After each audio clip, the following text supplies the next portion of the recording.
Good morning, everybody. Today's call is on YouTube. So if you guys don't want to be on YouTube, then just turn off your video. Today, I want to do the topic of I want you guys to give your eBay store a grade, A through F, and just let us know what you could do to improve and why you give yourself that score. So I will start. I think I give my store a B. Could be more consistent. I would make it an A. That's pretty much it. I have all the processes dialed in. I know how to do everything. I have good supply chain. Just need to be a little bit more consistent. And that comes down to really just adjusting my employees a little bit. It's just a little bit inconsistent because they're both students. So I'll have to figure out how to get a little bit more of a stable staff. I get my listings up each week, but it's very random. So it's not the same amount each day. So let's go with Catherine. Catherine, your teacher, A through F. What do you think? Hopefully she can chat. Maybe not, we'll come back. Linda, can you chat? Sure. I was thinking a C because I What still could be have a better? lot of old listings that are not very good. So I've been working on those a lot lately. And consistency hasn't always been there either. So you want to go back and repair your store? Yeah. So I actually just made a video on that yesterday, trying to think of the best way to do that. What is your plan for bringing all your listings up? I've just been sorting it by oldest and then picking like 10 and just redoing those because I've upped my listings to 60 a day. So that's taking up a lot of time too. So you're going to revise 10 per day? Yeah. And how many listings do you have? 4,400. 40. Wow. Okay. So that'll take like a whole year. Well, I mean, they're not all old. No, that's true. That's fair. They've been better the last, 2 years. So what would you give your score at? What would your score be after you revise all the old ones? B. That'd be okay. I think it's hard to say A. Is it because consistency? Yeah. Which I think I'm getting better at, but still, you'll have to ask me then. Fair enough. Brian, can you chat? A lot of teachers in the group. How do you grade yourself? F. F. F. Earlier. Why? Maybe a D. Maybe a D. Even though I really don't see D's anymore. Well, lots of reasons. Squirrel brain, not being consistent with what I'm doing. Kind of like what Linda was saying. The old listings are killing me. I have 5,800 items, and I'm revising like 13 a day. Back this time last year when I had a VA, I didn't know what the heck I was doing. Therefore, the listings she created were bad titles, so people aren't finding it. Sometimes the specifics are wrong or the pricing is wrong. And the good news is, as I'm fixing those, they're selling. So my sell-through rate is slowly picking up, but it's tough because like I want to increase my daily listing habit. But I also know that I've got all these old listings that if I fix them, they sell or they're going to sell fairly soon. So I'm trying to balance those. So to improve, I need to quit switching all the time, keep increasing my daily listings, and get all those old listings fixed. And it's going to be a long process. Is there a trigger that makes you more squirrel brained? I spent a lot of time trying to figure that out. Like I think I've always been that way. Like when I was younger, I job hopped a lot.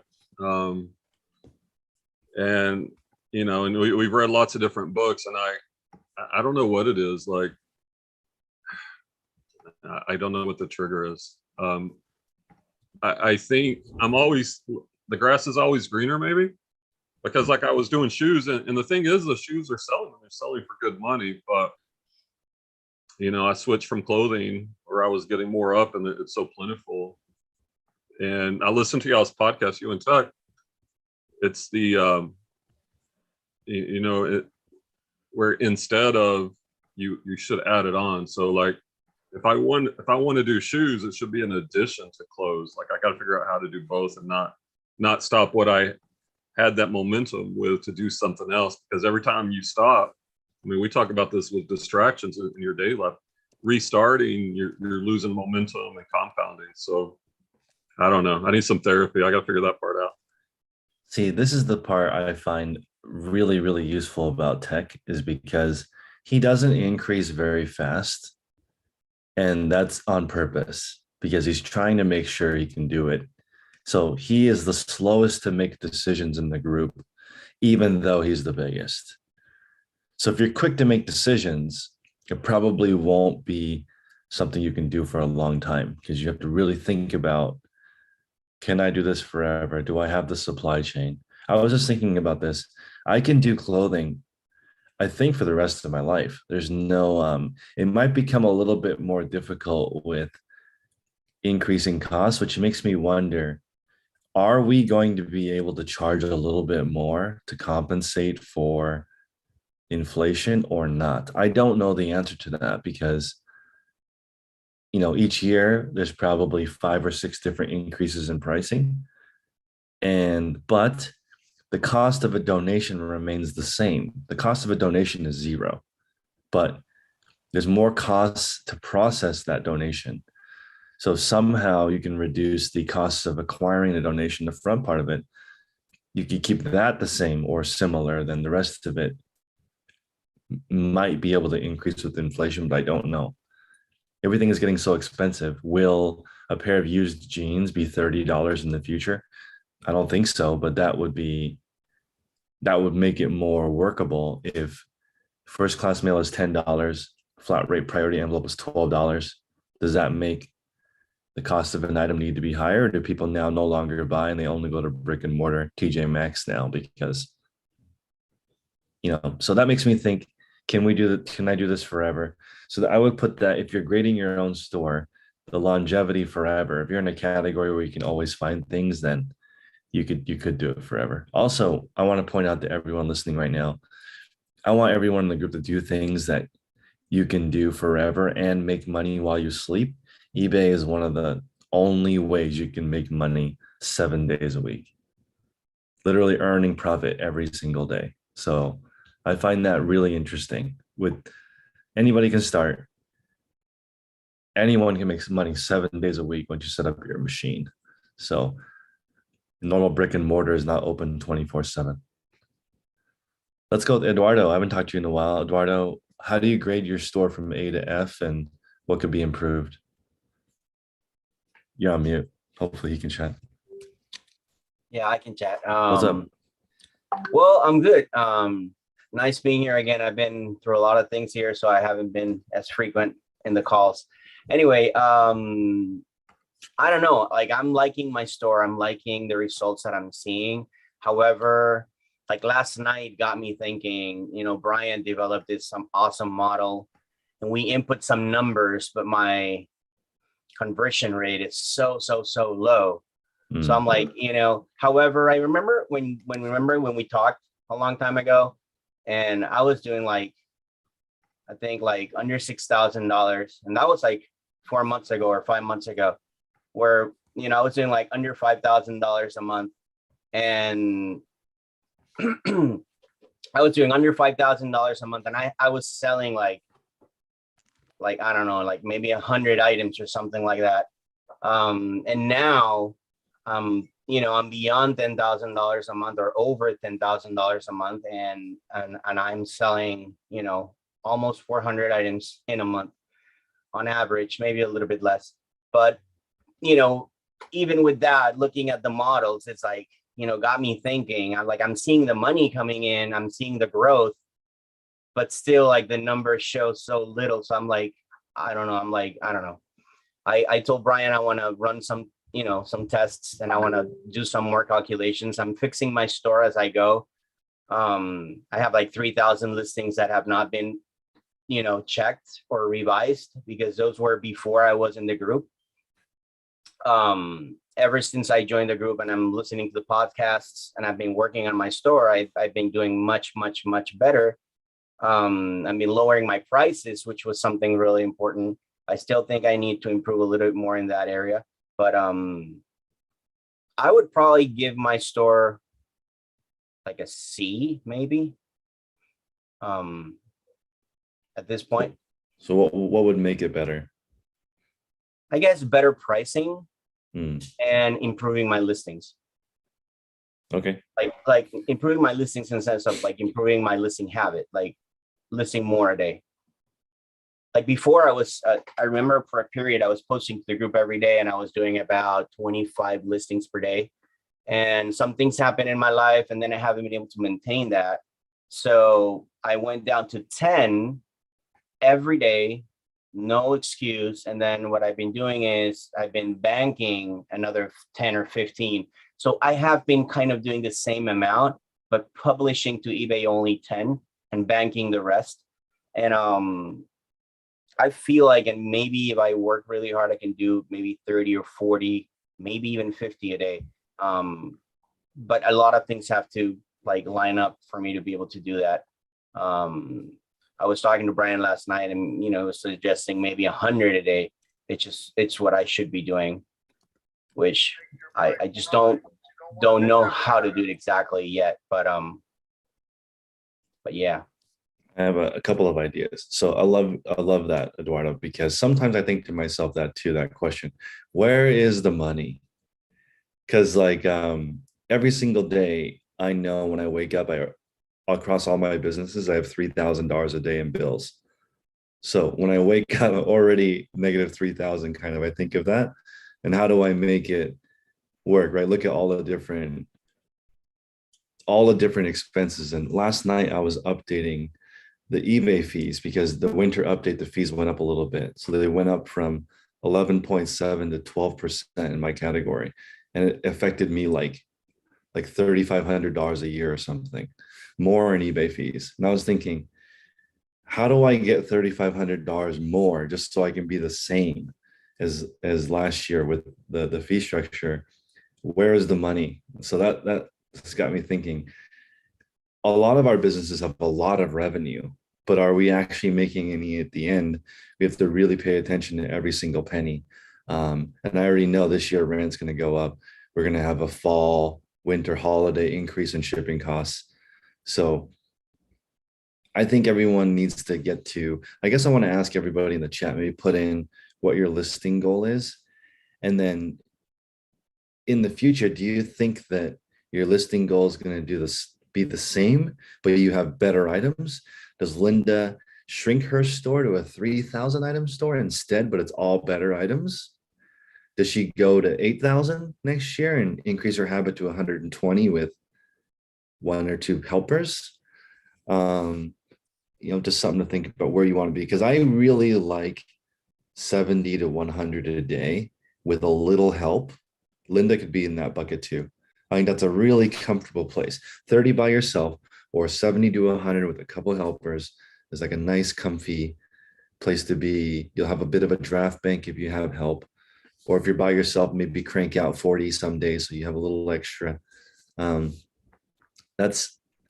thinking in my brain after looking at all these different people, a couple people helping you, 70 to 100, comfy, 30 by yourself, comfy. Bigger than that, what tech does is extraordinarily difficult. There's like 250 a day with a team of 3, nothing can go wrong. That is not easy. That's very difficult. So James is bringing up something, which is he wants to take a day and go through all of his listings and revise them. So I recommend, I'm just making this term up right now, a repair retreat. So maybe you go to a coffee shop.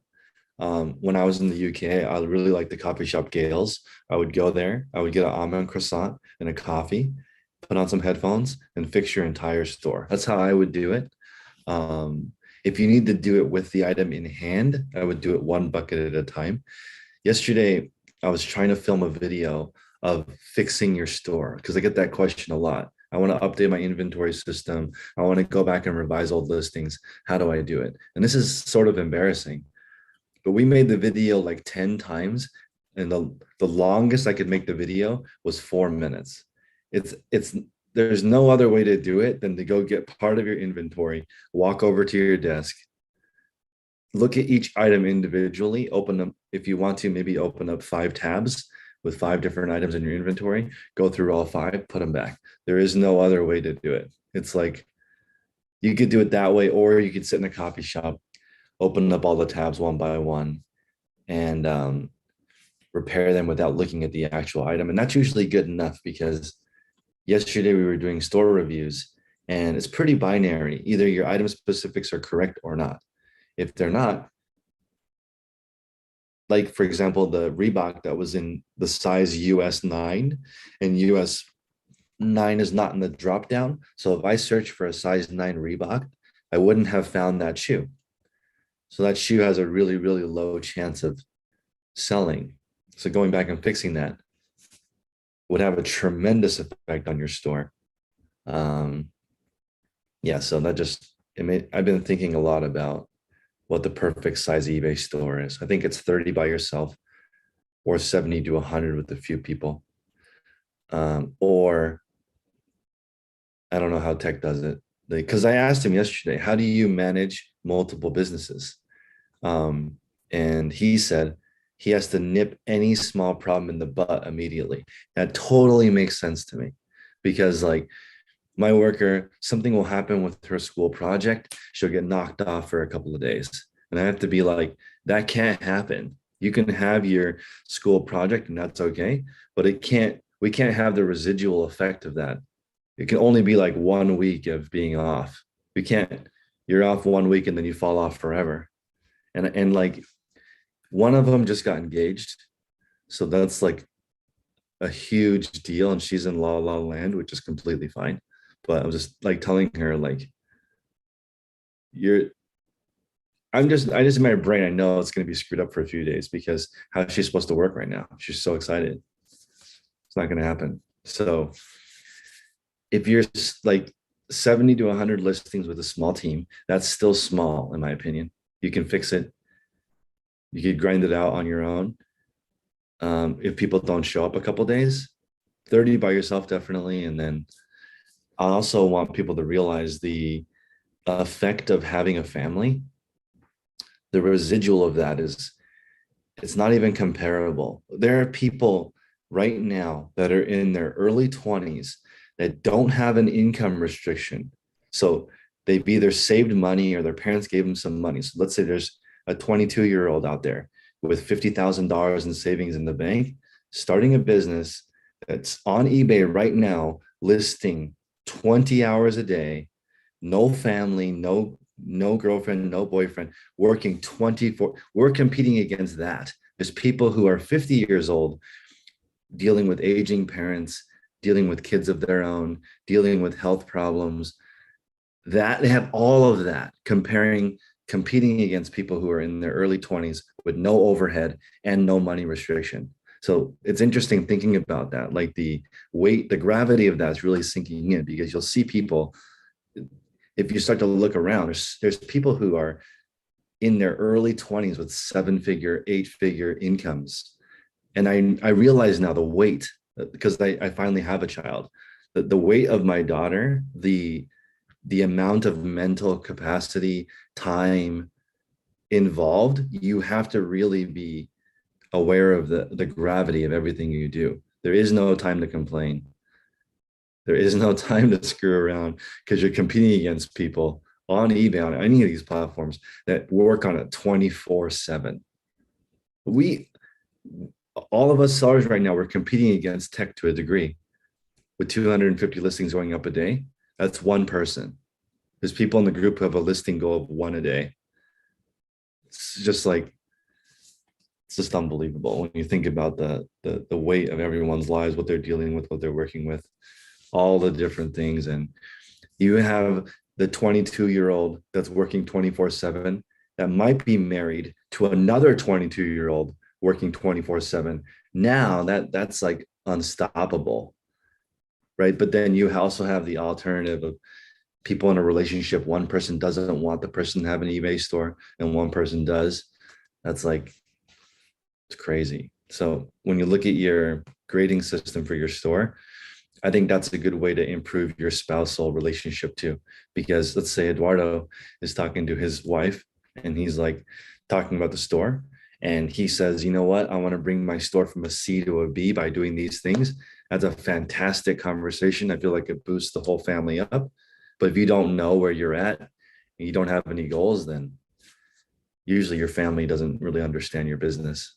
Got to give them something concrete. Like my wife's job, I need to know like what's a good day, what's a bad day, how can I be supportive, how can we grow. There's also families where two people working on their eBay store, families where two people have separate careers. There's so much to this. That's why I think it's interesting. I've been doing this for 5 years now. Everyone's situation is totally different. It's really fascinating, actually. Yeah, I should tell her that weddings are not cheap. Maybe she'll. I hope everyone out there gets married one day and has to do wedding planning. It's the most stressful thing ever. It was way harder than marriage for me. Because when you do wedding planning, you have to like think about the needs of all the people that you invite. Very different than just thinking about what you want. Ashley wants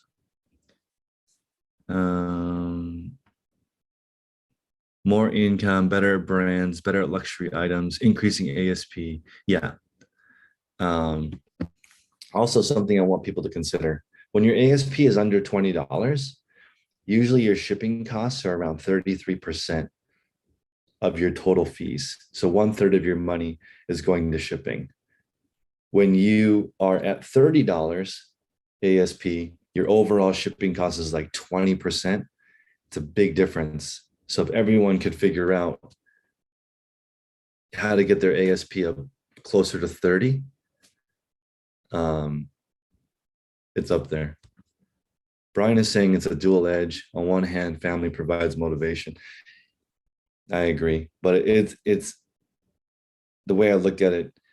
You just can't compete. Like I'm okay with that. I understand. I will not be able to compete against people who don't have a family. It's not even remotely close because they don't have that weight.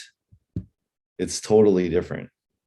Yeah, Chris, but I agree with that. But what percentage of 20 somethings are working 20 hours a day?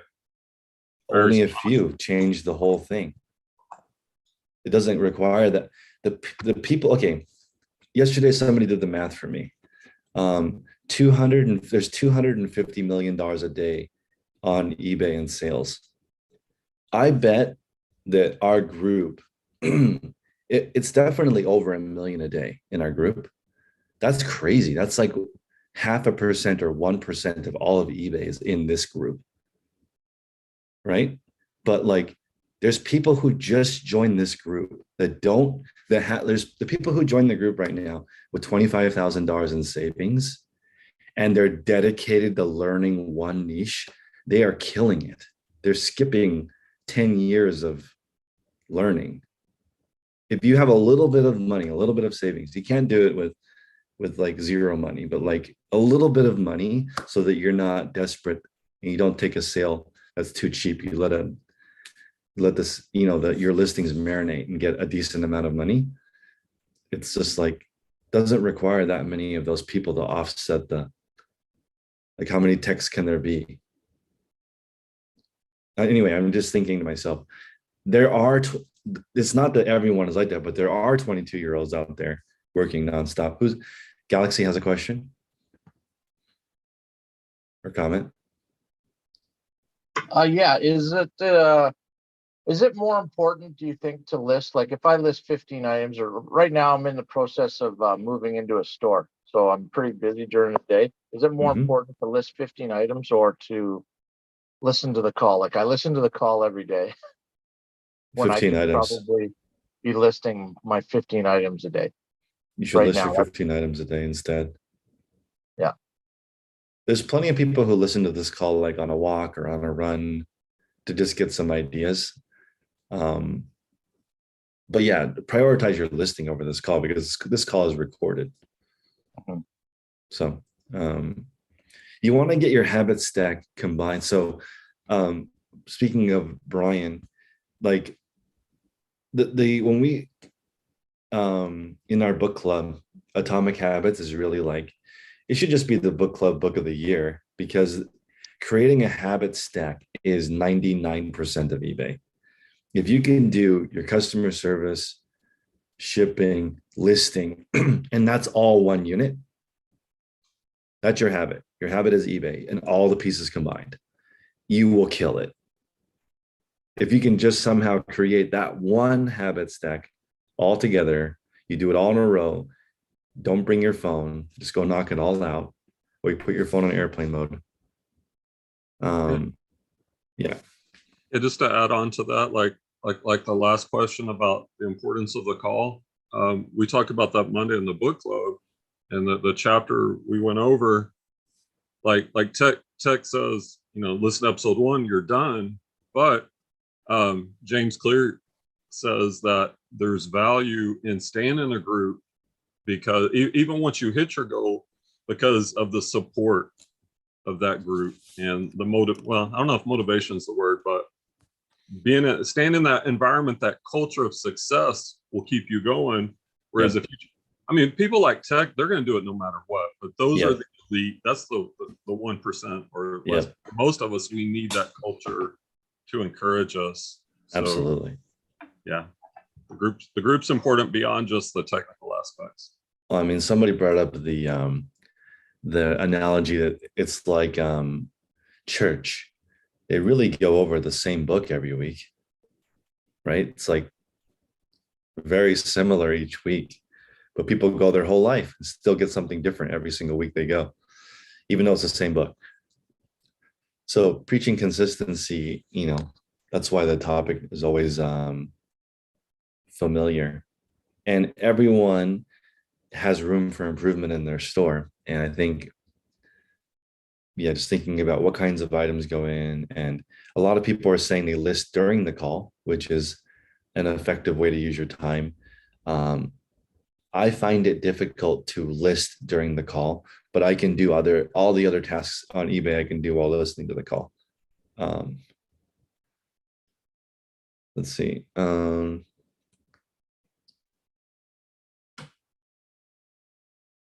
Christina says her listings are up to 218. That's nice. So this is a good spot. Let's say you're at 1 to 500 listings. Work on getting 1 to 5 sales a day before you grow, because it's harder to fix it. Go back and fix it if your sales are too slow.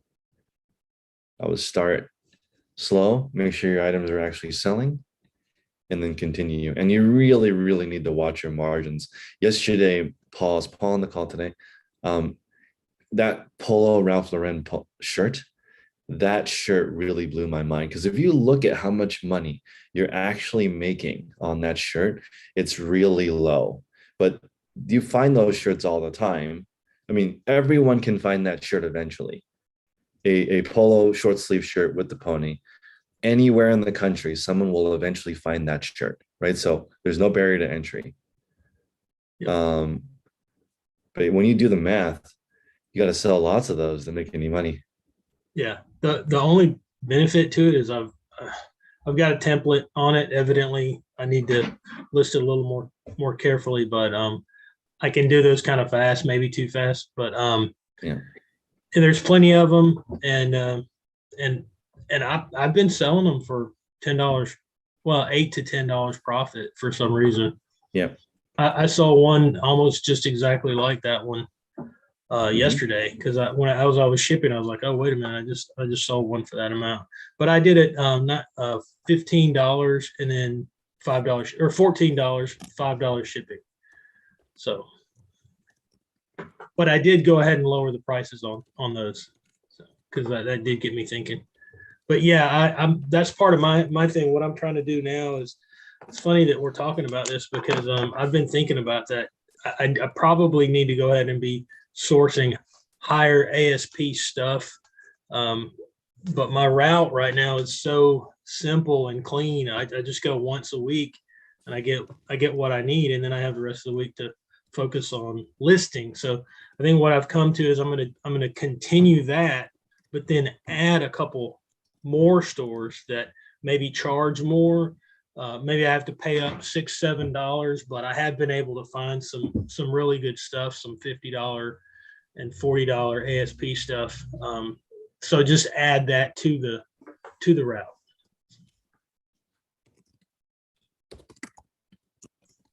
What I'm trying to work on right now.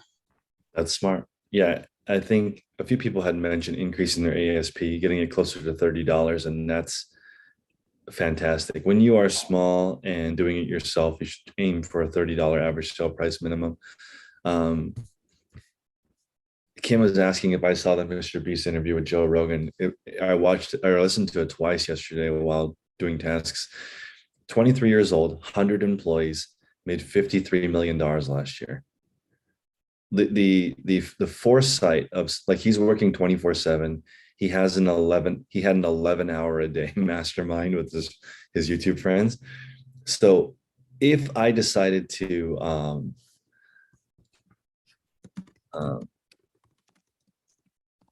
go all in on reselling, let's say I turned off this group, stopped doing YouTube, I was doing the math. I think I could make $1 million a year reselling if that's all I did. If I just woke up, all the time I spend on doing all these random things, just resell, I can make $1 million profit by myself if that's all I did. Because I actually, we've done that. Mr. Beast had that 11-hour mastermind with his friends. We are doing that right now. We have that.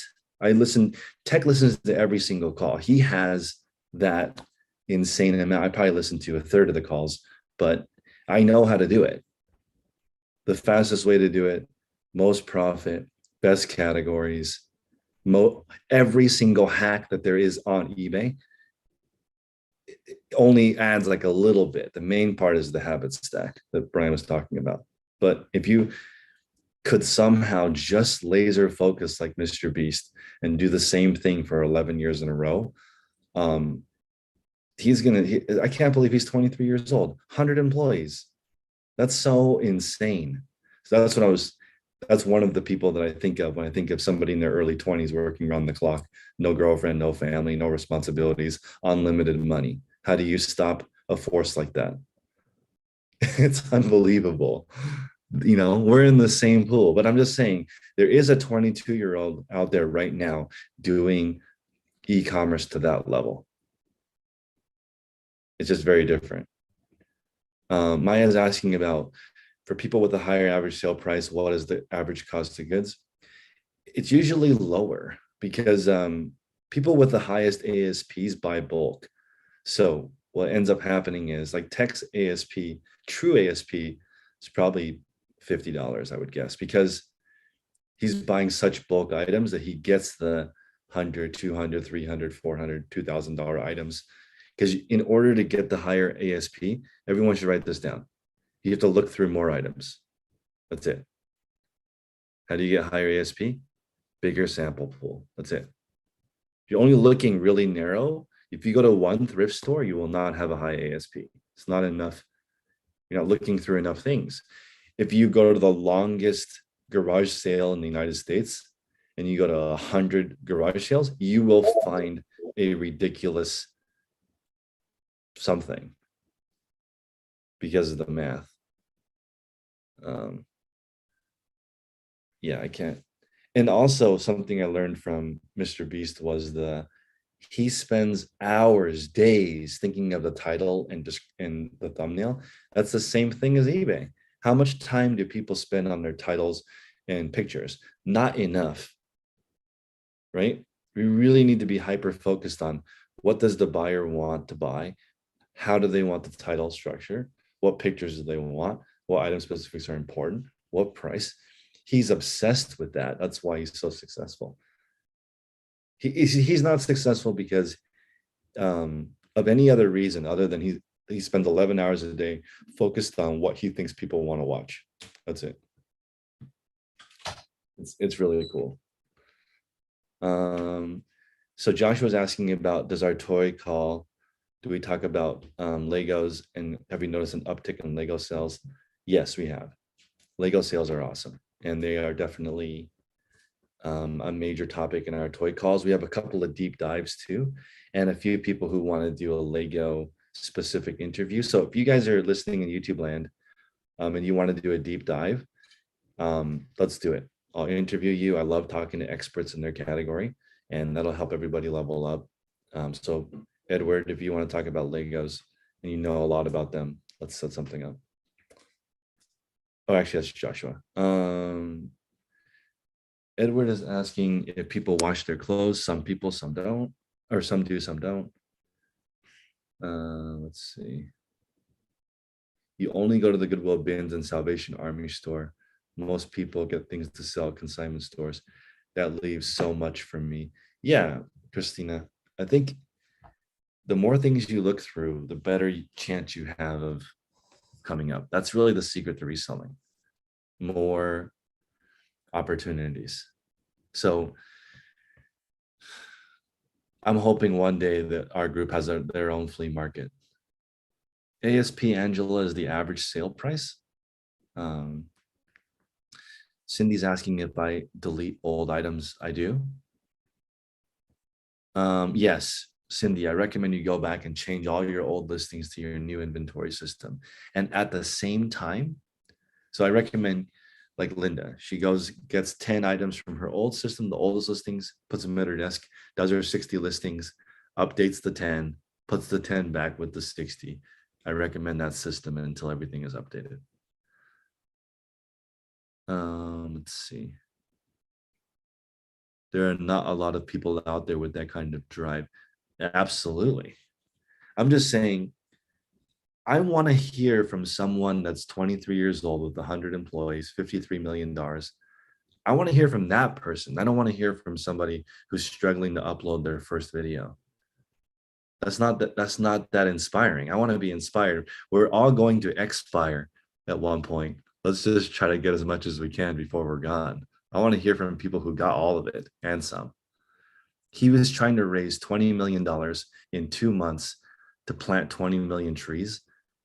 And like, he's like, the goal was 1 million. He said, why not 20 million? And it only took him 30 days. He didn't even need the 2 months. He raised $20 million in a month for charity on top of his ridiculous income. So it's just like looking at what happens when you have that kind of insane focus. And then, like Kim was saying, he surrounded himself with other people like that. That's crazy. So eventually we will find somebody who comes into the group and challenges tech, some young buck, and it will make, hopefully it's Isaiah, probably not, because Isaiah is too family focused and nice, but there will be some hungry, bloodthirsty savage who joins the group that's 22 years old, and he'll take over. I don't know who that person is, but and here's the thing, I'm okay with it. I realize it's game over for me. I can't do it, but somebody out there will be able to do it. My ship has sailed. I will not be able to be that person. Colin's asking about the card call. I got some really good summaries from that, so I'll just go over that real quick, because a lot of people responded back with what they want from it. So let's see. For the card call, people want, and this applies to every category. People were saying they want to discuss the major distributors for who they can buy bulk cards from. That's a great topic. How to price cards. The best process for evaluating a card before sending it in for grading to make sure that you're going to get a good grade. So to try to basically eliminate the odds of sending in a card to be graded that won't get a good score. What tools are best? What are the average turnaround times? What kind of resale value depending on what card company? That's kind of hardcore. That's really fantastic, because Linda does guides in her jewelry call, like rings, necklaces. I guess the card guys would be like baseball, basketball, football, whatever their brand sport categories are. Best practices for photography, best practices for scanners. What kind of equipment are people using? And Colin, and I think Colin's listening right now. There were a bunch of people who responded on YouTube saying they have a 4-hour 100 listing process. Like they list 100 cards in 4 hours, all different boxes, all different types, graded, non-graded. So that seems to be a pretty common speed, 100 every 4 hours. So I was thinking to myself after that card call, what I would do as a card seller is I would spend 4 hours a day looking for stuff, 4 hours per day listing. So that would be 100 a day. It's one of the only, it's not physical like clothing. Your inventory system would be tiny. You could do the whole thing sitting in a chair. So that's very, very exciting for a lot of people who are talking about like they physically can't do clothing, they can't go out. So order all your cards online, process them all at your desk, put them away on your desk, send them out from your desk. There's going to be a lot of card sellers. Yeah, so that was, there's actually way more stuff from the card people that they want to talk about. And then also, this is pretty fascinating to me because somebody summed it up and said 99.999% of cards are worthless. So what happens is you either have people who sell cards and they have a couple hundred cards that are decent, or you have people who list hundreds or thousands of cards per day so that they can make any money because they're not making money per item. So like that's not the same for clothing. All clothing that's a good pattern and brand has value, same as jewelry, same as silverware. There's a lot of items that have inherent, same as toys, toy category with Eduardo. There's like almost all toys have some value, but there are cards that people wouldn't pay 1 penny for. So it's a really interesting. Now you're saying that, I was thinking about the because I do the toys and I do the parts. So I was thinking cards is like parts as well, because I buy lots and I have tons of lots of parts. And from that lot, I can get 1,000 pieces. And in that 1,000 pieces, maybe I can get, 200 that are worth $10 to $20. And the rest is worth $1. And then I get 5 or 10 that are worth 50 or more, so it's a bunch of them that are worthless or that are $1 only. So I have to list them for $1 and just forget, for that to sell, or not list them and do lots and forget about those and just list the ones that are worth more money. That's right. I throw out a lot of cards. Yeah, there's a lot of cards that just won't sell, but pretty much anybody that's any rookie card of somebody that's been in the league for any length of time, and pretty much all Hall of Famers will sell, whether it's $1 or more. Yeah. So I agree. I mean, like that's like saying almost all GI Joe will sell, almost all Barbie will sell, almost all LeBron James, anything will sell. So if you just look at any Hall of Famer in any sport, has so many ridiculous fans. Edgar is saying it's the same in the comic book game. Comic books are cool. I love that category. Vinyl, all these categories are so cool. Yesterday, I was trying to make a video on the categories that you can sell on eBay that are profitable. It's like an hour long of me just trying to describe all the different categories that you can sell on eBay. It's really mind-blowing how many categories there are. It's just on YouTube, it's like mainly clothing.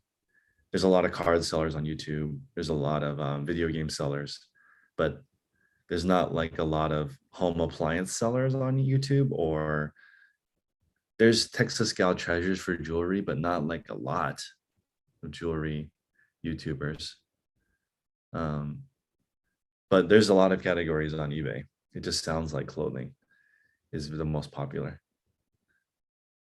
Also, for people who use Pirate Ship, the UPS drop off for me or pickup for me is $6. I find that very affordable.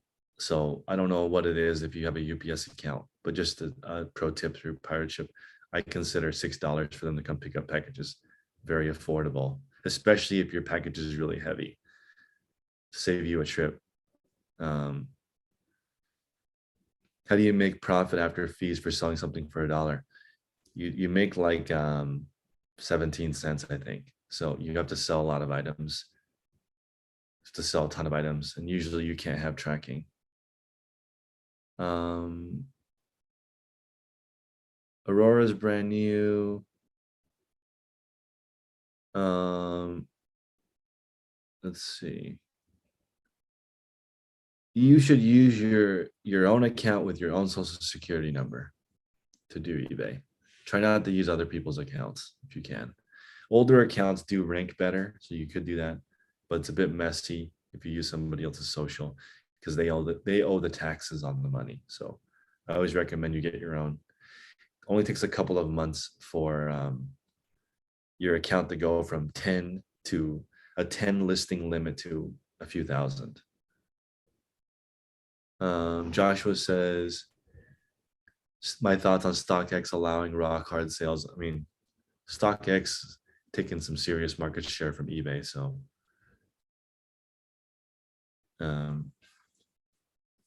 Chris, yeah. what would you do if you buy like somebody's eBay store? Would their account come over with you? And if it's so, how do you convert it to like put it under your business umbrella? I've sold an eBay account before. You get an LLC attached to it. So you convert a business account into an LLC, and then you transfer the LLC. So their But- EIN number, so the Trans- new EIN number would be just your business number? Yeah, your business number from the IRS. And But the then you, active listings, how do they get over to your account? you just give it to them. But- Comes with it. I know, but can you like technically transfer the item from that person's store to your store? Do you have to start all over? So I kind of regret doing this. I sold my original eBay account for $5,000. I did the what's it called? I made it into an LLC, transferred into the LLC name, all the listings that were in the store. There was like only 4 or 5 listings. Transferred that store to the new person with the LLC. And the reason why I transferred it is because it didn't have a listing limit. So whoever used it needed that unlimited listing limit. Now I think, and that person no longer even sells on eBay. So I would not do that now because the IP addresses and there's things that are still linked when you do that. So it's dangerous when you sell an eBay account still kind of tied to you. So if you're going to start something brand new, I would say get a new IP address, new social, start fresh. There's no reason to buy somebody's eBay account. If you want all the listings in their account, you can just transfer them with a service like 3D Sellers or InkFrog. And that would be buying all the items in somebody's store, but not taking their. Now that I know that it only takes a couple months to get your account limits high, I wouldn't recommend buying an account because it doesn't take very long to get your limits raised. Okay, cool. Thanks. Yeah, Colin. Yeah, I've got a buddy that's trying to sell his store. He's got 20,000 items, cards in it. Yeah. And so you'd be buying the inventory, right? That's where you're. Yeah, and you can just buy the inventory and transfer the listings from one account to the other. You don't have to have that eBay account tied to it. Yeah. Buying a card store would actually make sense because it's so small. You could just load it in your car. Yeah. And then. Yeah. Well, some or people. van. I just got a 2,600-foot building to fill my stuff. Yep, So- some people you need a semi truck. Yeah, so Starlight is saying you might want the other store and the sales history from it. That's true, but it doesn't take that long to develop sales history with the new account, from my experience.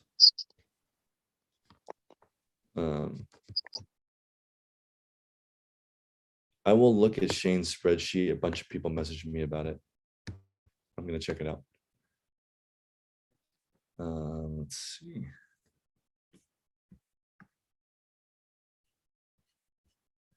Yeah, I'll take a look at it. I heard it was awesome yesterday. Let's see. How do you know older eBay accounts rank better?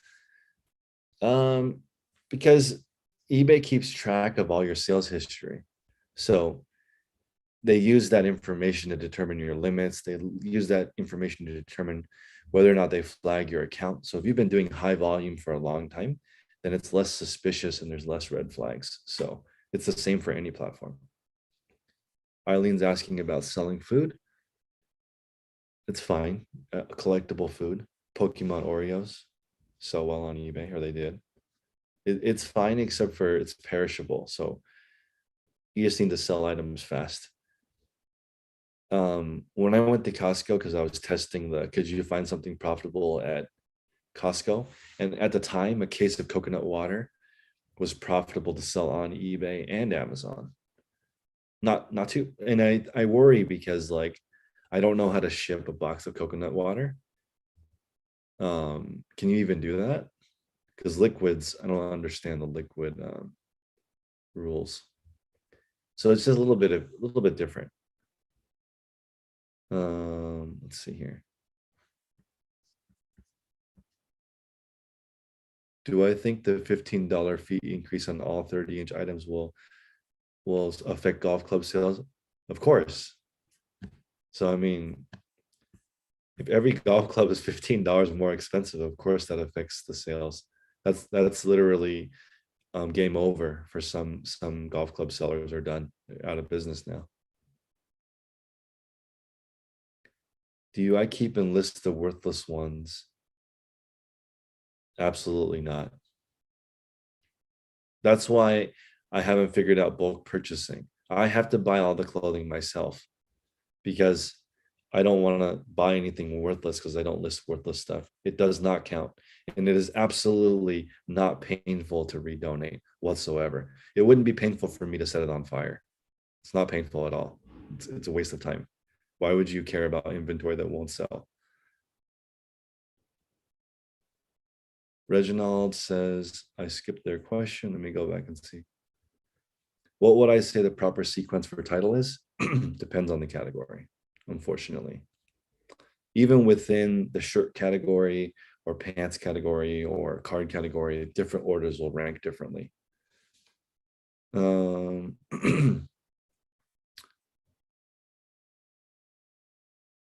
Designs by Josie. You're just planning on selling golf clubs.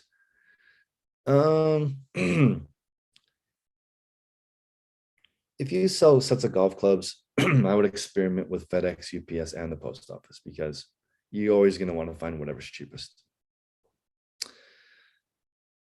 iPhone used to sell everything, but it hurt their ASP. Yeah, it does hurt your ASP, but if it still sells, it's fine. If it doesn't sell, then it's really bad.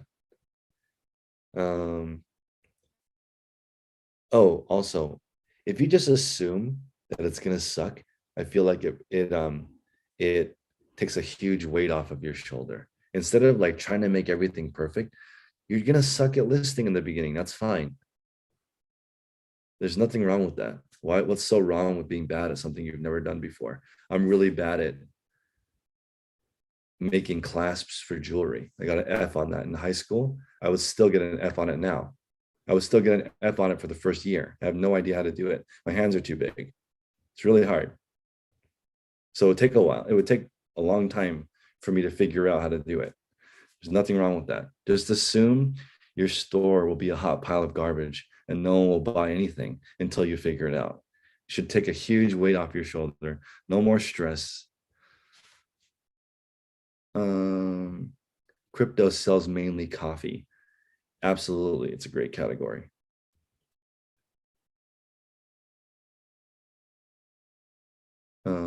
Because if you think about it, coffee is one of the best habit stacks in the world.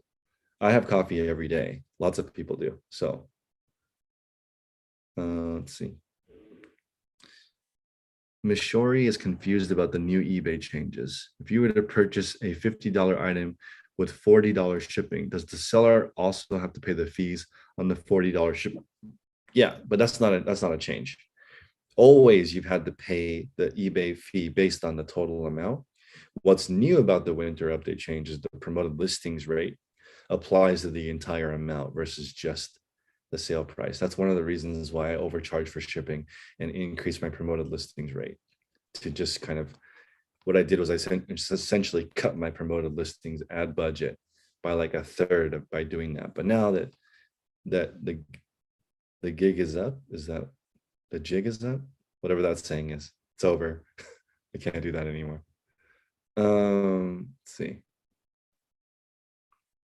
Yeah, there was a card call. I will post it in the document. I need to make a section for card calls, and I'm not sure how I'm gonna run or how we should run the card call yet, but I did enjoy it.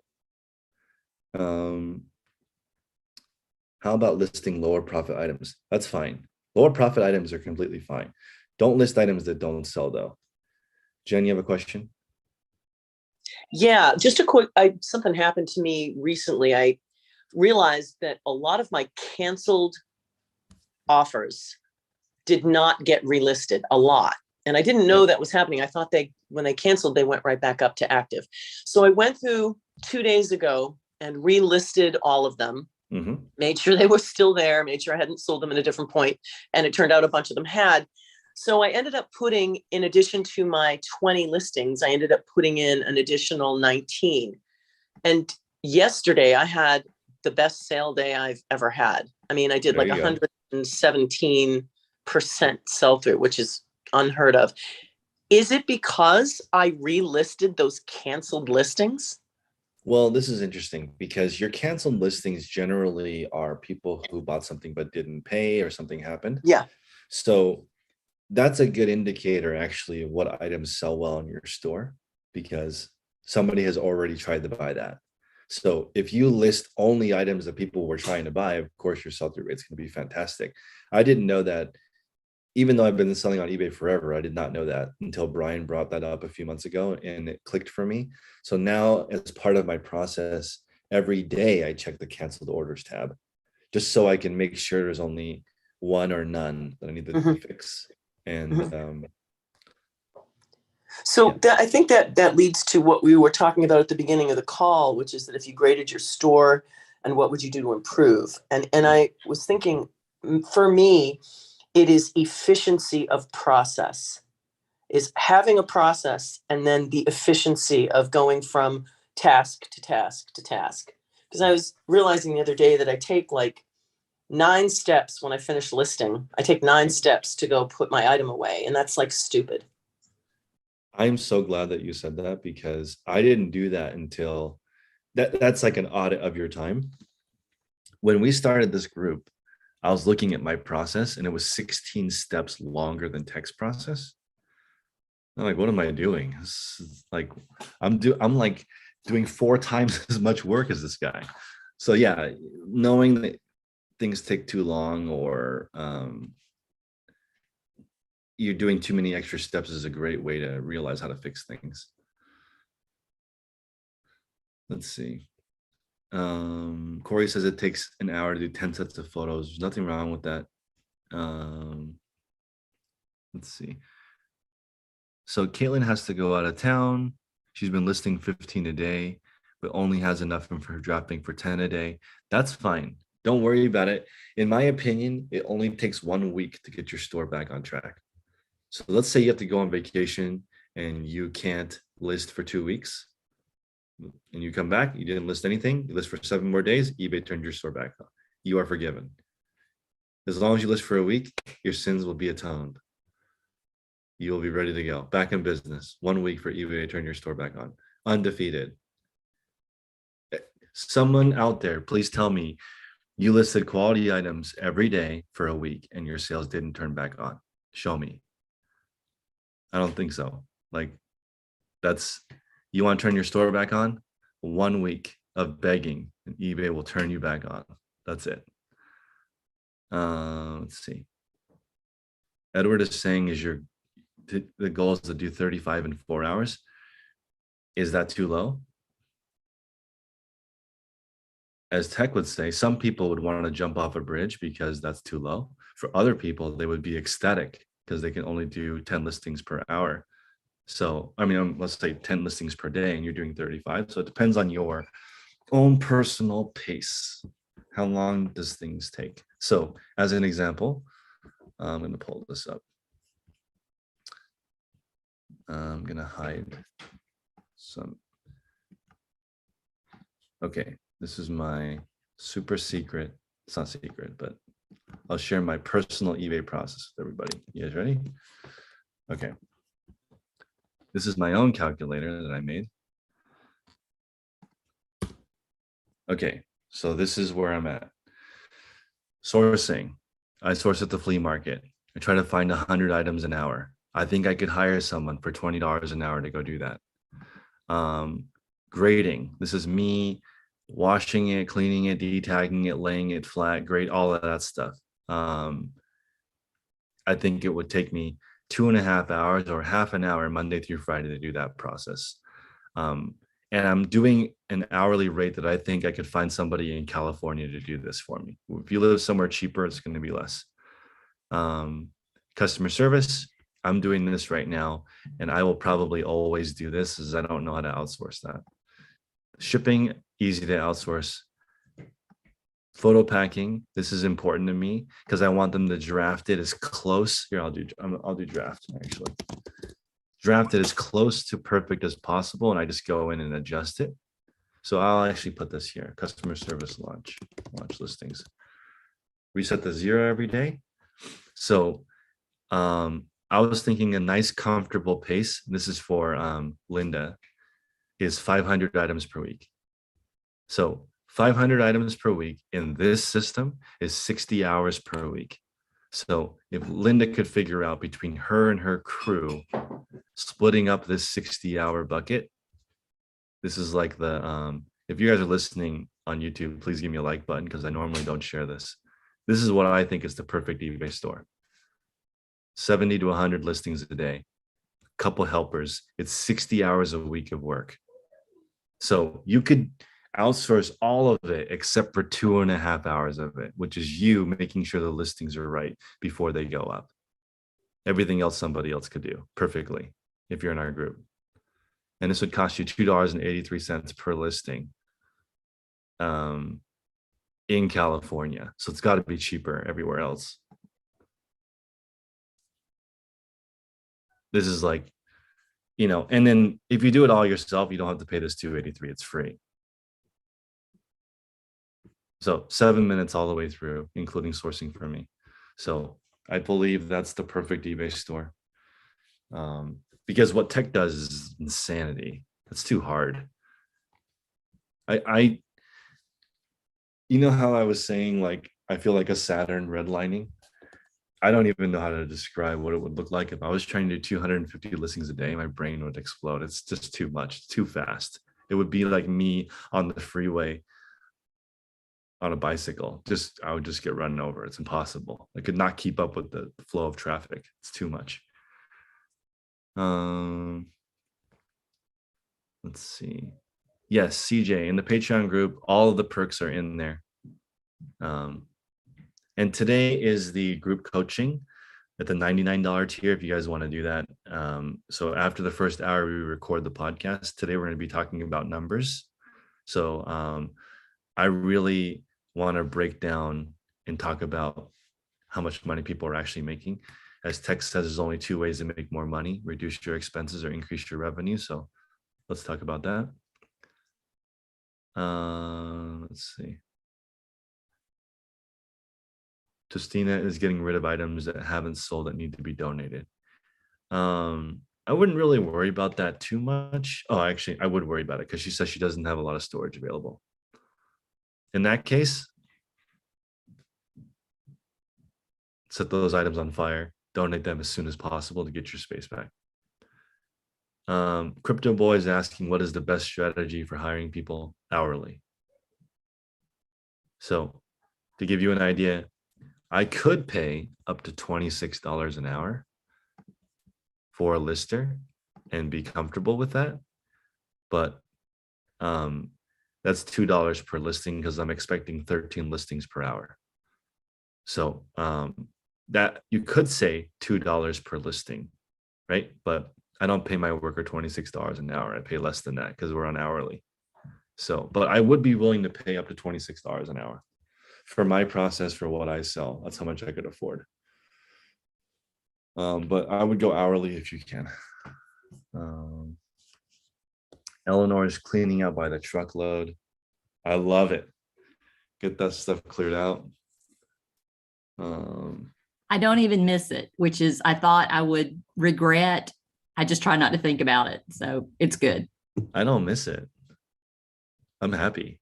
Oh, and if somebody else can make profit from it, great. I'm gonna have a going out of business sale event and just give all the inventory I don't want away. Maybe somebody else can resell it.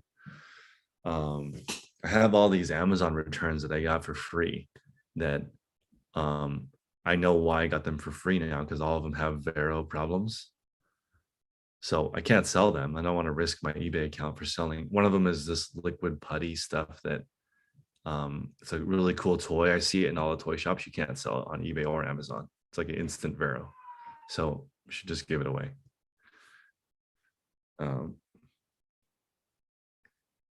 Yeah. That reminds me of the what Catherine was saying when she said that service that saves your monthly fees was expensive because they charge 30%. And I was thinking the stuff that you got for free that's not being listed or listed in your store and it's not selling, that's expensive. It's taking up mental capacity, space, storage.